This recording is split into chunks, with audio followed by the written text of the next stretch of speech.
Hi everyone, this is Maria. For those of you who don't know me, I am the founder of Arts ID, and welcome to our very first Ask a Mentor workshop, where we'll have a special mentor today, and his name is Atya Swanson from Minnesota, and he'll actually join us very soon. And he is the associate director at Springboard for the Arts in Minnesota, where he helps independent artists and arts organization in their professional development and their artistic career, basically. And we'll let him tell us more about himself, and we'll also ask him some questions about his career as a professional. Let's just ask him to join. Let's see.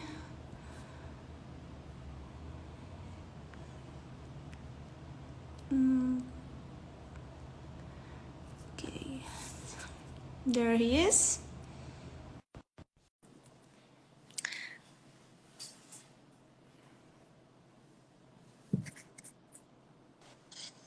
Okay, there you are. Hi, Maria. I thought I wasn't gonna manage what I managed. How are Yeah, you, Carl? I'm well, Maria. How are you? Good, thank you. Very Good. nice to see you. Nice to see you too. I can hear you. Can you hear me okay? Yes, everything is fine, thanks. Awesome. So, I'm very excited for this session, and I'm very glad that you are the very first speaker for the Ask a Mentor workshop. Yes, Yeah, many more to come, but it's a very good start. So, shall we go? let's go. Let's Okay. go. Folks will join. We'll say hello as they come in. Yeah. So, let's see. First question. What do you love most about your work, Carl? Yeah. So my work is wide and involves lots of different ways of working. I come from a background in visual arts. I have an undergraduate degree in printmaking and sculpture, and then made theater. And then I did some political organizing and traveling. It's very hard to be a printmaker and carry a print press as you're going around and doing work in different places. So my work has morphed into theater and writing and organizing work, as well as some curatorial projects and other things along the way.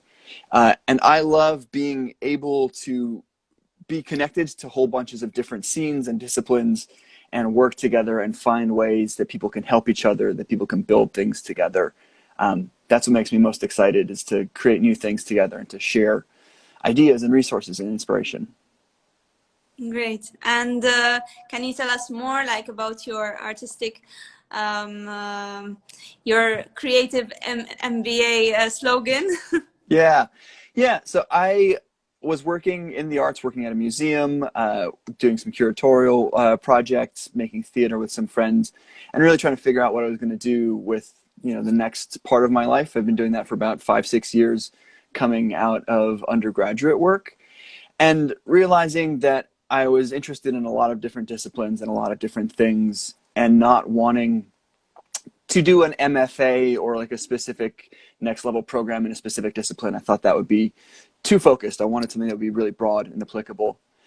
And at the same time, a theater that I really loved was going through some difficulties with its board and with its fundraising, and just seeing the way that artists and inside of organizations were treated. Um, Thought, how can I be useful here? Is that I can be useful by learning business structures. I can be useful by learning those kinds of finance options. I can be useful by building some of those bridges. And so there are a number of different universities that offered MBA programs, and I went and applied to some of them and did that program, which has given me a whole bunch of organizational structure that is then complementing the creative work and the community work and the work that we do as artists together. So it came from a moment of being upset and angry about things, and then wanting to make things better. And how can I build the bridges to do that? That is always where the magic happens, no? Mm-hmm. Yeah, moving different sets of ideas together to make something happen. So let's start off with some of the questions we've been asked. So how can an artist sustain himself or herself without the need for a part-time job? What's your take on this? A couple of different things. One is that if you are an artist, you're an artist no matter what kind of job that you're working. And so don't lose sight of that, that being an artist is not just having art as a full-time job, but is how you live, is how you relate, is how you work. So don't lose sight of that. There's a book that I really love called Making Your Life as an Artist by Andrew Simonet, who's a choreographer and an educator. And he has in it this really wonderful series of pie charts on his income over 15, 20 years, and how when he started as a dancer and choreographer, it was this big, and three-quarters of it came from side jobs and from hustles. And then over time, figuring out like where can I branch into education, and not just individual workshops, but in university workshops.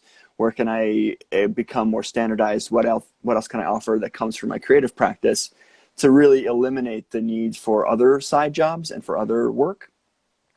So it's one, it won't happen right away. Two, it's an intentional building. And three, you have to decide, what it is that you want for yourself, and what standard of living you want, how much you need to make a living creatively, and finding the right sets of work to make that possible for you. So it can be done. It takes time, and it takes intention around how you do that and how you build that. And don't ever let the notion that you have to work some other jobs to pay for the rest of your life to underwrite it take away from the fact that you're an artist. Do you agree with the fact that being an artist sometimes, not sometimes, is actually being a business at the end of the day as well, no? Like you Yeah. need to plan ahead, you need all your strategy plans as well in place, finances and everything. How do you see that, and because some artists just just not they're not capable of doing, because everyone can learn these things, but they Mm-hmm. just see it as an extra and they just don't do it. How important and how vital is it for an artist to actually plan their creative practice in terms of freelancing and business wise? Yeah, you want to be planning the avenues you want to take, and then you want to be taking the records, and you want to be treating yourself like a small business, because at the end of the day, you want to be able to pay yourself, and you want to be able to pay yourself through your creative work.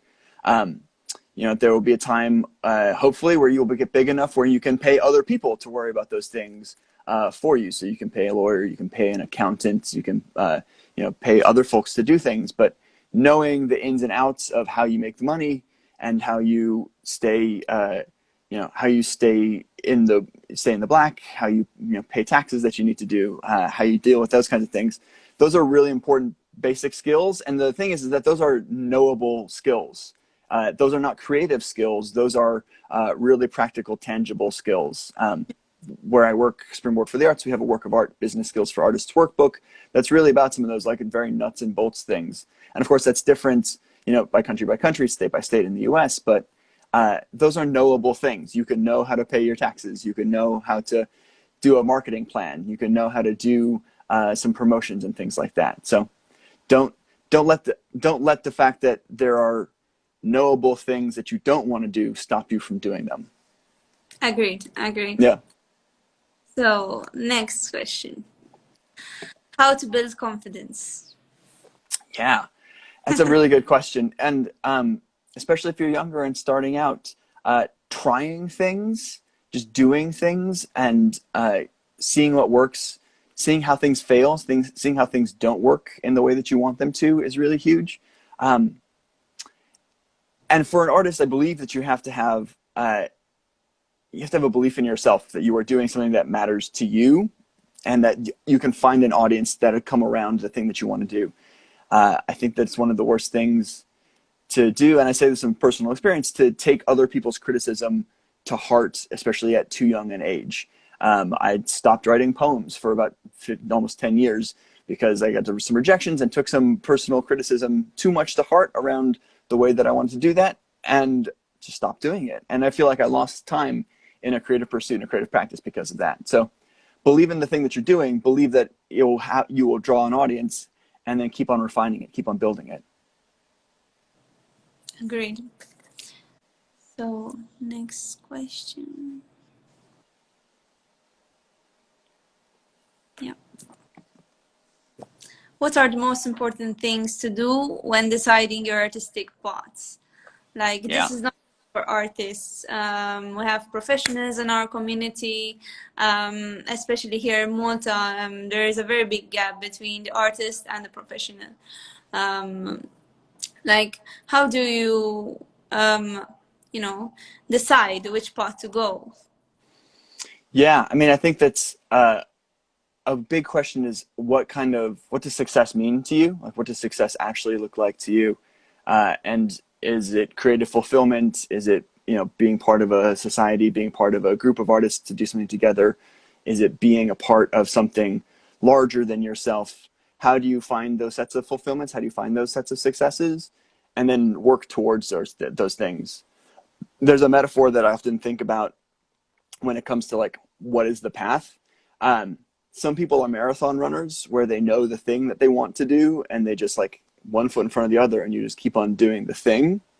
And then some people you want to play on a soccer team, which means that you move around a lot, you do a lot of different things, but you find the right people, you find the things that you want to do, and putting those things together make make the rest of the life fulfilling and makes it feel like a success. So finding out whether it is like I want to become, the greatest painter of landscapes and just doing the things that you need to do that, or I want to have a really involved community set of practices and finding the ways to plug in to make those things happen. There's no one right answer, but finding what matters to you is important. Yeah, I agree. And I think many professionals in the arts do a lot of different things. Um, not just to find their path, but I think it also helps them, into their creative practice as well, and Hmm. discover new people, new networks, helping different types of communities and engaging with them. So I think it's normal being an art professional having like three lives. Yeah, yeah. I mean, and as a thing, you should have weird friends. You should have friends outside of your discipline. You should have friends outside of your sector. You should have people who are living and working in different careers to help inform the things that you want to do and create a really rich network for the work that you want to make. Yeah. Great. So, um, how do you think art professionals should handle the uncertainty of the situation right now we're living? Yeah. I think I've spoken too much about this, no? I mean, the first thing that everyone should do is everyone should take just a deep breath together and be calm because uh, the only constant in life is change. And right now is a moment of really transformational change in all of the ways that we're doing and all the ways that we're thinking about being an artist. And the things that are incredibly difficult about this moment, the things that have been taken away from us in so many ways, around performance, around gatherings, around gallery spaces, around the ways that we think about doing work. Uh, it's really traumatic to be in this moment and negotiate that and want to go back to those ways of being and those ways of working.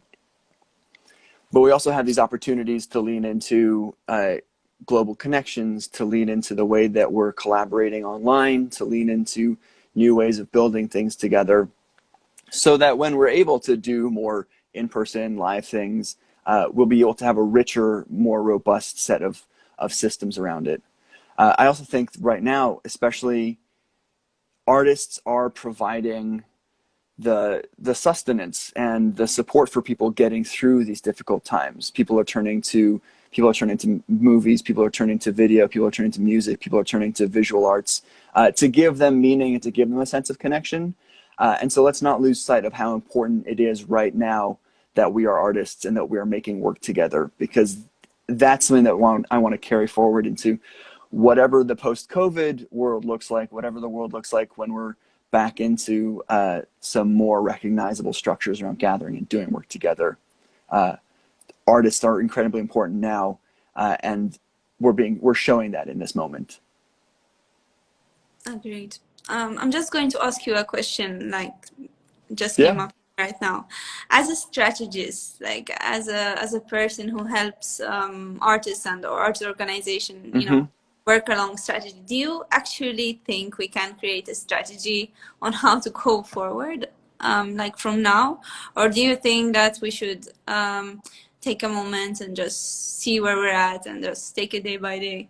How do you think we should feel about that? For example, some of us feel pressured to actually plan ahead Hmm. because we got, you know, this big surprise and we didn't plan for it. So now, like, we feel that urge to plan ahead. Do you think it's a good way of thinking, or do you think we just should take it day by day?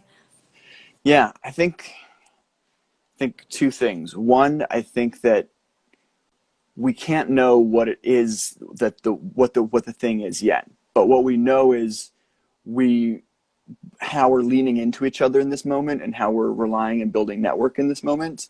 And so that's not a question of strategy, which is, what are the tactics, what are the things that we're doing?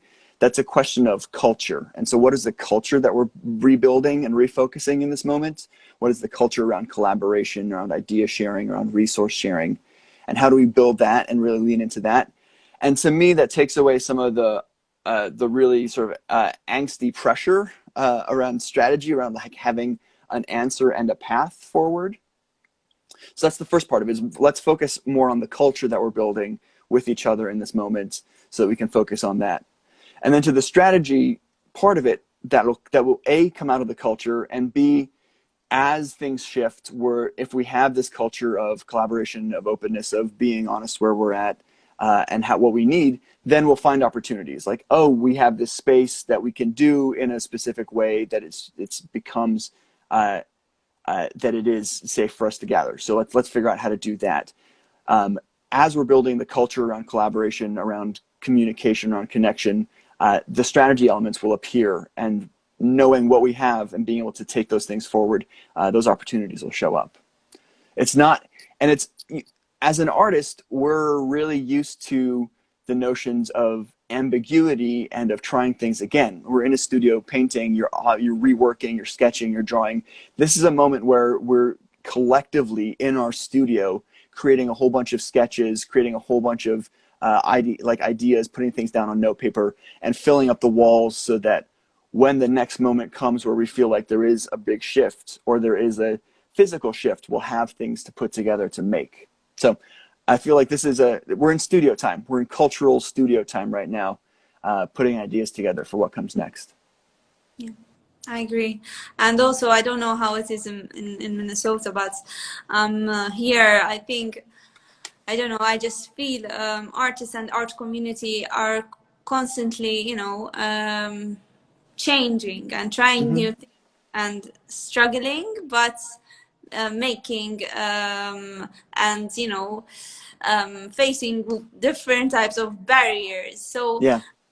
I think, I'm not saying that this is all good and we're used to it, because it's not, but I think it's in our DNA that we sort of actually face different challenges in our Yeah. development. It's the best and worst thing about artists, in that we will do so much with so little, and when things get difficult, we'll find creative ways to keep on building and keep on making things together. Um, so we keep on doing that, but let's not lose sight of, this is also an opportunity to really reshape what it means to have community support, what it means to be an artist, what it means to be in community together. Great. So how do you classify the need of working and bringing together people in the arts? I mean, I've seen you made reference to this in your video, in our story. So I wanted to ask you this question. yeah, I mean, this is the thing, is that everyone has different skill sets and we have different disciplines. And I feel like a big part of my life is helping people bridge across disciplines. Like, what are the things that people can do together? And how do we get stronger creatively if it's not just, painters and sculptors and video artists, but like, what are the ways to really blend those things? In terms of physical space, like, how are we sharing space together to be able to share ideas? How are we sharing funding resources so that we can do bigger projects together? There's just a part of the work that I think is happening naturally in the 21st century, because of the way that we are sharing online, because of the way that we're making work in collaboration in digital ways. Some of those discipline lines are really breaking down, but especially when you're in a place with people in a place, it can be easy to have different silos of makers. And so I feel like one of the things that is important, you know, is amplified in this moment, but it was important beforehand, is how are we bringing people together in new ways for new collaborations? Because that really, to me, says we're making new things for the 21st century. We're not just relying on old disciplines. We're not just relying on old forms, but really making things in new ways. Great. And do you think that even due to the situation of COVID, would actually already made this impact of collaboration in the artistic community? Because we feel it here in Malta as well, that people are coming together as well because of the situation. Do you think this is actually helping out in some way or another? Does it have a positive effect? Yeah, absolutely. The things that we're doing now are laying the seeds for the way things will build in the future. So, um, you know, here in Minnesota, people finding new filmmaking techniques that will bring together poetry and to bring together visual arts. That's stuff that will happen, further on in the 21st century. Virtual readings, then virtual gallery tours that bring more people into artwork, that bring more people into connection with your practice, with your ideas. That helps you build an audience that's broader than just the people in your immediate physical geography, but builds out. So yeah, the things that we're doing now are really laying seeds for what we want to see coming up. Yeah, I agree. What about, some of us, I know we already referred to this, but I don't think it's confidence, like this demotivation of actually creating stuff. Yeah, How do you it maybe happens to you and it happens to me as well. So how do you think was I don't think there's an immediate remedy, right? But right. I think even just the mindset can help. What do you think about this, Carl?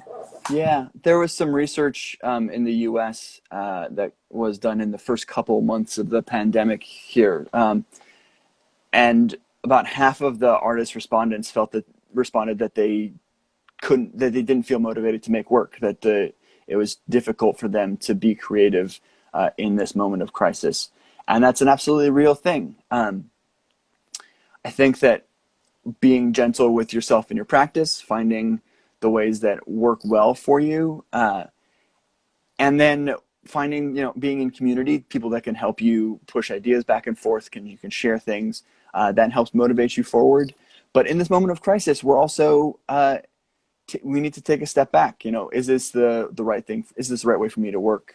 What are the conditions under which I want to work? And being honest with ourselves, because when you're an artist, you are literally putting yourself out and for public consumption, and tying often your income to yourself as a person, as a human being. That is it's a very difficult and very brave thing to do. And in difficult circumstances like this, take a pause and check in. So you're not failing if you are not making something or you're not creating during the pandemic.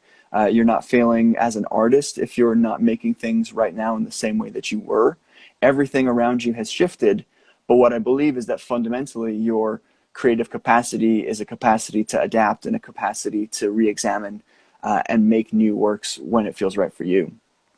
So finding little things to do, finding little ways to join in, to motivate, to move forward.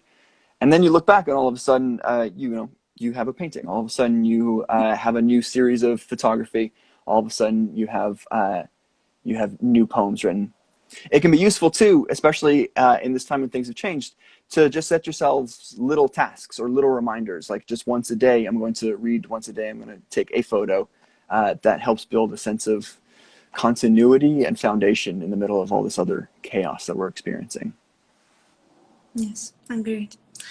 Going back to career development for artists, I think one of the main dilemmas like emerging artists have here Mm-hmm. is what to do after art school. Mm-hmm. Like go? Like, where do you start from? Yeah. Question we've been asked multiple times. And what's your take on this? What's your experience on this? Do you actually work with artists who are just starting off? Yeah, I mean, and having been in that situation too, I mean, it's a really relevant question. So, like, what are the main benefits of art school? Is that one, you have networks of people who can offer critiques, who can you can collaborate with, and you have shared space, shared ideas with. The other benefit is you have assignments and deadlines and things that are limits that then force you to be creative within those limits. And so coming out of that, you then have to motivate yourself to find what are those structures that will keep you engaged. What are you outrageously curious about, and following that and doing those things. And then what are the communities that are giving you support, that are giving you criticism, that are giving you feedback. And the wonderful thing about the 21st century is that we have so many digital places in which to be in conversation, in which to join in and offer feedback around Yeah. work. There are so many pockets of that, but it's also important to have like physically people in your community Yeah. who can do that for you too. And Mhm. so finding that right balance, finding those connections, those feedback networks are important. And then yeah, finding what it is that you want to do in the absence of assignments, in the absence of classes, in the absence of those kinds of things.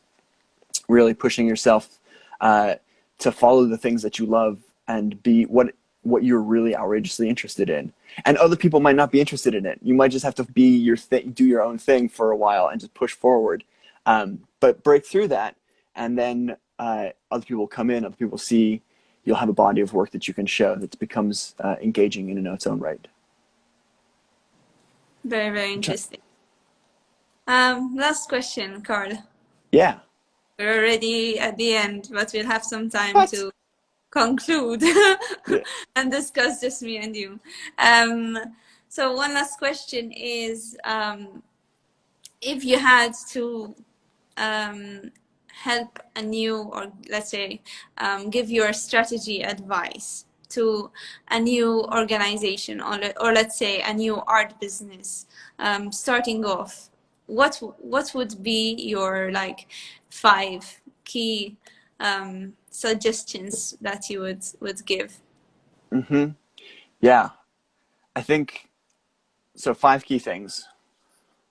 One is that don't try and be everything to everyone. Figure out what it is that you do and that you want to do and that you do best, and do that thing. There might be other things that might be around it, but find the things that you are able to do. You might have to pivot it too, but find your thing. Uh, Two, set yourself a realistic timeline. It takes time to build audience. It takes time to build relationships. It takes time to do the work. And so if you just say, I'm going to have launch this thing, and it's good to be ambitious. I'm going to launch this thing. I'm going to make it work. But if you say I'm going to do that within 6 months and that doesn't happen, you're not a failure. You just need to think on a broader timeline and Yep. think about how that builds. Three, there is in business, and it's pretty universally applicable. It's called the Pareto principle, or the 80-20 rule, which is that 80% of your sales and activity will come from 20% of your audience. And that's true sort of across businesses. So figure out amongst your big audience, who are those 20%, who are those people who are really, really invested in your work or who are buying regularly, and be engaged with them, and to, again, really focus on growing those folks and getting that relationship going. Four, be curious about things that are outside of your immediate discipline. There's a really wonderful concept called the adjacent possible that comes out of this book called Where Good Ideas Come From. And it is that your inspiration is not necessarily like right in your discipline. Your next inspiration is not in your discipline, but it's something that's happening just outside of your discipline. So, paying attention to what's happening in design, paying attention to what's happening in biomedical research, like that's amazingly creative stuff. And it's not something that we might necessarily think of. We're talking about arts, but like looking outside of us to see where else there's inspiration. And then five, find your people and keep on doing your work with them, and be generous about that, because you want not just transactional relationships with your community, but you want really reciprocal relationships. You want give and take. You want to have ongoing long-term relationships. So, especially with this Arts ID network, like what are you exchanging with each other? What are you doing with each other so that you are building for the long-term future? So that's what I'd say. Very, very, very, very, very true. Yeah. Very true. Okay. Um, so, Carl, why don't you tell us more about your plans? Do you have a strategy at all about your plans, or are you just taking it day by day? And how is your artistic career being influenced by your actual full-time job? How do you mix them together, and how do you make it work? Yeah. It's a big balancing game, and the one thing that I've sort of come to terms with a bit is that there is things ebb and flow, and so things shift and come and go. I have a really wonderful job with really amazing artists working in community, creating toolkits, creating opportunities to share information. So that's both fulfilling and professionally challenging, and I enjoy that. Spinning off of that from my own, the own mix of what I do and how I think about the world, doing consulting work with organizations and with individuals around strategy, around planning, around having conversations with people, and having to pivot that from what I really love to do, which is in-person facilitation, where we get to have deep conversations, and figuring out like how does that live in a digital age? How does that live when we're on Zoom and Instagram Live? So that is also shifting that. And then I have family, and so figuring out, what am I doing with my family? What am I doing with my kids? So that, being there for them, and how does that feed a creative practice? And how do I instill creativity in them and help them grow? And that's meant that a lot of the other sort of creative work, the writing and design work, has been work that's sort of filled in around the edges, and that's helped really grow and expand, and been an opportunity to meet new people and to network in new ways. So finding the balance of these things, and recognizing that everything is changing all the time, and letting that ebb and flow happen is how I approach my career, how I approach my life. Knowing figuring out what it is that I want to do, which is bring people together, create beautiful things, change the world, high lofty things, but that there are a lot of different tactics for approaching that. Yeah. Yes, I always admired your approach on how you try and change the world in a better creative way, and Mm-hmm. I think it's a good balance where you balance your artistic creative mind with that of also using it to help others and help Yeah. art organizations. I think Yeah. there's a balance in values, and there's a balance in satisfaction as well. I think that's very important for every individual in reality, not just artists. Yeah. I feel like one of the main things for me is that there's this ingrained notion around artists being solo geniuses holed up in their studios and turning out to make things, and that's just not the way that I imagine the creative world looking in the future. It is about collaboration and doing things together, and us being in it together. And if anything, in this moment, it is about supporting each other, and supporting each other with creativity, supporting each other with inspiration, and being there for each other as people, as creative people. I agree. Carl, how important do you think building a brand is Hmm. for creative and the professional? Yeah, I think that it is both important, and it comes from the actual work that you do. So the brand is the container for your body of work, and it can be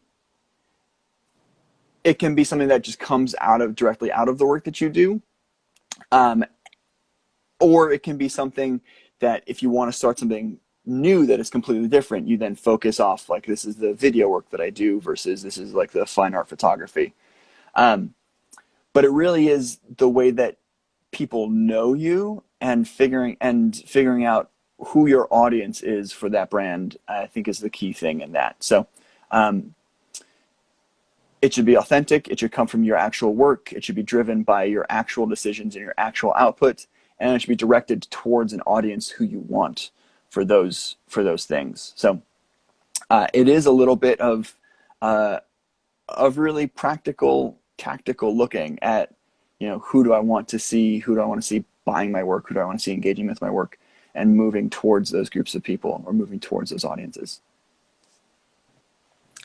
And how important do you think it is for an artist to actually have an agent or someone representing them or someone pushing them or a mentor? Do you think it's actually important, or do you think they can do without it?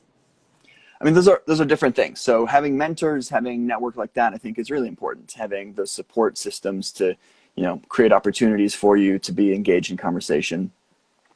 Having an agent, it depends on the kinds of careers that you want and the kinds of artwork that you make. Do you want to be in galleries? Do you want to be licensing work internationally? Like, are you looking at what kind of brand collaborations are you looking at, et cetera, et cetera? I think that if you are growing and if your goal is to have have a presence that allows you to do, large scale corporate work, then having people who are looking out for your interests, agents, lawyers, those folks are really important to have on your side. Probably not right away until you have a body of work, but it's a thing that you should be paying attention to for yourself as well, making sure that you're protected in contracts, getting contracts and things like that read so that you retain your copyrights, so that you know what your payment schedules are, what your delivery schedules are, and things like that. Getting to a point where other people can look out for that for you is great, but you should know it for yourself first. Talking about copyrights, I know you know a lot about copyright, and do you want to elaborate more about that and how an artist should go about this and how important it is to actually get their contract signed and actually make contracts? Because some artists actually don't know about this, or perhaps see it as something extra. Yeah. What's your take on this? Yeah, absolutely. My take is that if you are an artist, you should be reading all of the contracts that you sign, and you should be striking out anything that claims to own your copyright because of your participation in the contract. Remember that contracts are mostly written by lawyers who are not paid to be in your interests, who are paid to try and get as much as possible for the most part for their clients. And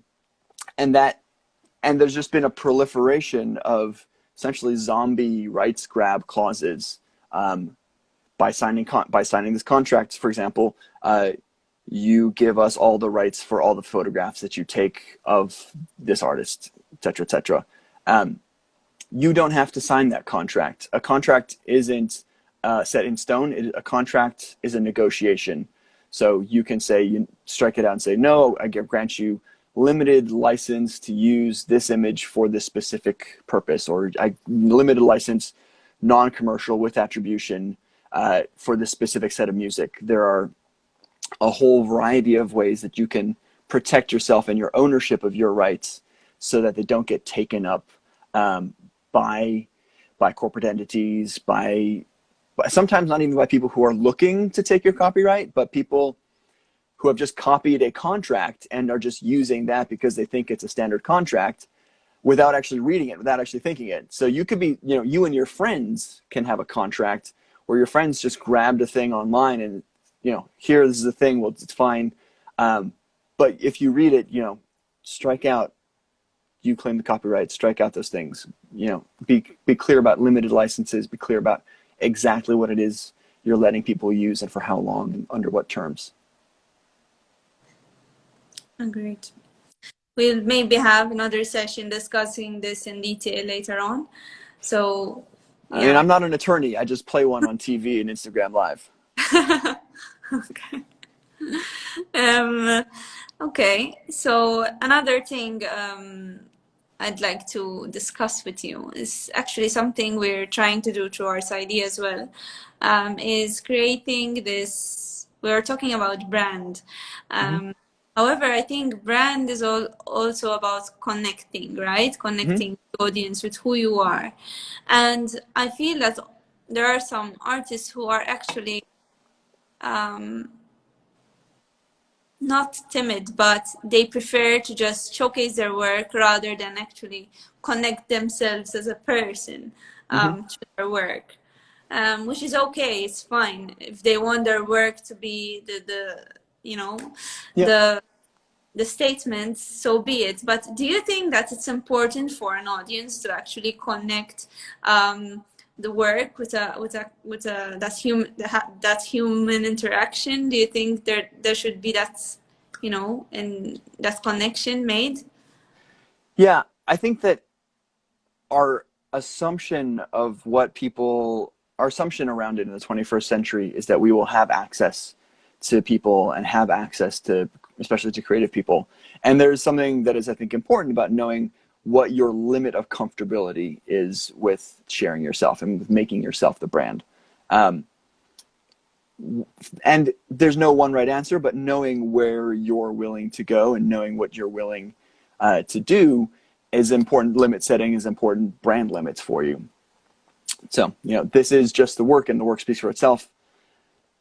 That will carry you in certain circles, and that will carry you, some direction. But people, I think there's an expectation of having that immediate connection, and we see it especially in the music world, and especially in the music world and in the performance world. Sales of digital music don't pay bills. It's touring, it's fan interaction, it's hard merchandise, it's things like that uh, are supporting artists making a career right now. And so there is a certain element and expectation of a human interaction with that. We have a question which we've already answered before, but if you can, you know, give some answers to Zach. What are Mm-hmm. some key steps, sorry, for an artist to grow his value? Yeah. So I'm going to take value in terms of two ways. Okay. Value in terms of like financial value is, you know, creating work at a high quality and then realizing for your audience where the range of your audience's buying power is. So there are people who will buy, $20 to $100 prints, to use an example, and then there are people you will buy, original works for more than that. And so scaling up your work so that people have different entry points so that you can grow value in that way. And then the other part that I think about value is around like a community value, is like, what is it that you're bringing into a community? And that is around network, that's around generosity and reciprocity. It's around offering, exchange of ideas and being in relationship with other people in your physical community, other people in your digital international community, to really be engaged in conversation and help lift other people up as well. Because that is how you also grow, is by growing awareness of the work that you do generally and through your networks of people, through your networks of collaborators. And so not every choice that you're going to make is going to bring you financial compensation, but it will grow network compensation. It will grow, social. It grows, your social network and your connections that can then grow new opportunities for other value growth. Agreed. So, how important are networks to you? Enormous. Yeah. Yes, it's same. It's the same for me, and I keep on saying this to artists, friends, and also to other art professionals. The importance of building networks and actually putting a budget towards building Mm-hmm. networks. Put Yeah. that business proposes. Yep. Cash How budget, time budget, making sure that you're putting in, yeah, and not just growing the networks that already exist for you, but seeking out new network opportunities. How else can you be connected to people? And again, like, there's so many digital fora for that to happen, so many ways that you can connect to people online and be in really intimate conversation with people online, and then showing up to other people's spaces, showing up to other people's events when we get back to having events and spaces that we can show up to. Yeah, being generous in that way, and being all right with being uncomfortable as well, and not knowing things, and showing up with the spirit of curiosity and exchange. Yes, I think sometimes we have to go out of our comfort zone, just to build our different networks, because sometimes we remain stuck in one network where we feel comfortable and safe. Yeah. How do you have any advice to actually push yourself out there with a new audience, a new network, some people which you've never spoken to, or you don't have answers to? How do you deal with that? Yeah. Bring a friend if you can. I mean, quite literally, like, have people with you who can help do an entry point, and be comfortable with. Um, be honest with yourself about what it is that you want out of the experience. Like, I'm here just to learn and to meet people. I'm here to observe. That's perfectly valid for showing up. And it's an honest and transparent thing that you can say to somebody. Oh, why did you come? I came because I don't know anything about this and I wanted to learn some things. And if you're open to the conversation, then you can learn some things. Um, and then if you have a specific thing that you want, being pretty transparent about that too, as much as as possible. Like, I want to build a new relationship because I have an idea that involves your discipline, or that involves, your set of skills. And here's my idea, and being generous about that and sharing those things. But just being transparent with yourself about what you want out of the relationship, what you want out of the experience, I think can help move you forwards to go and to do things, to get yourself out there. To be there. To be there, yeah, yeah, yeah. Yeah. To be and to show up. Perfect. That was great, Carl. Do you Yeah. have anything else to share with us or add? I'm just really excited for this Arts ID network, because I think it's, to have formal spaces where people can come together who already share commonalities, artists in Malta, and build those relationships in different ways. Um, and just being in this moment, not being afraid to ask for the things that you want or need, and to not be afraid to offer the things that you have. So, I mean, I'm interested in strategy conversations, and in project collaboration, and in sharing ideas. So those are the things that I'm offering. And I need people to do that with. I need people who want sort of practical help, who want sounding boards, who want those things, to do that with me. So that's the things that I'm bringing and what I'm offering in the moment. And I encourage people across your different forums, across your platforms, to be putting those things out there. We'll be collaborating for sure in the very, very near future. Yeah. Just one last thing. How do you see this internationalization exchange happening, this collaboration between different countries and different artists from different countries, professions from different countries, especially now? How do you think Yeah. go about it now? I mean, it is a thing that has been happening.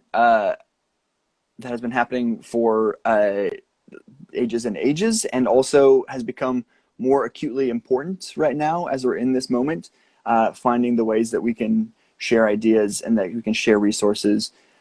And this, I think it speaks to sort of the commonality of all places, is that there are creative people who want to make objects together, who want to have experiences together, who want to build things together. And we have an opportunity now to be doing it, and to be doing it with really intentional ways as we navigate through this crisis moment. So I think it's important. I think it grows the opportunities across the board for us to be in these conversations. So do you think the use of technology will be a new way for us to collaborate? I think so. And I also think that it's not going to be a replacement for the things that we love to do, which is like to gather and to be in person and to do those things. Yeah. And I think that in this moment, we're really negotiating not being able to do those traditional things, and pushing the envelope of what the digital engagement looks like. And my hope is that at some point in the future, we have the opportunity to pull those things back together again and to do things in new ways.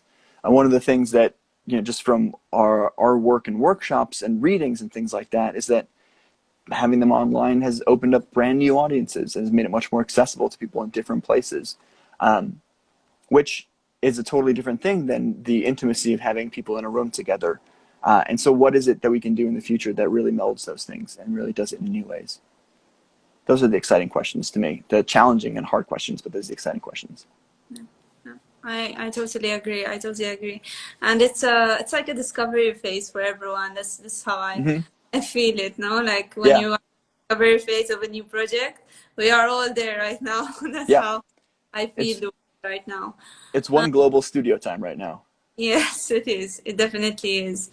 Although you were meant to come to Malta in September, and now we can't have you here, but I'm sure we'll have you here maybe next year. Fingers We'll figure it out. Yeah, we'll figure it out for sure. Yeah. It was great, Carl. Thank you so much for your time. And I hope we will have more of these sessions and future collaborations. And I wish you best of luck. You too, Maria. Best to everyone over there. Bye-bye. Have a good evening here. It's a good morning there now. Yes, good night there. Yeah. Bye-bye. Ciao. See you. Thank you.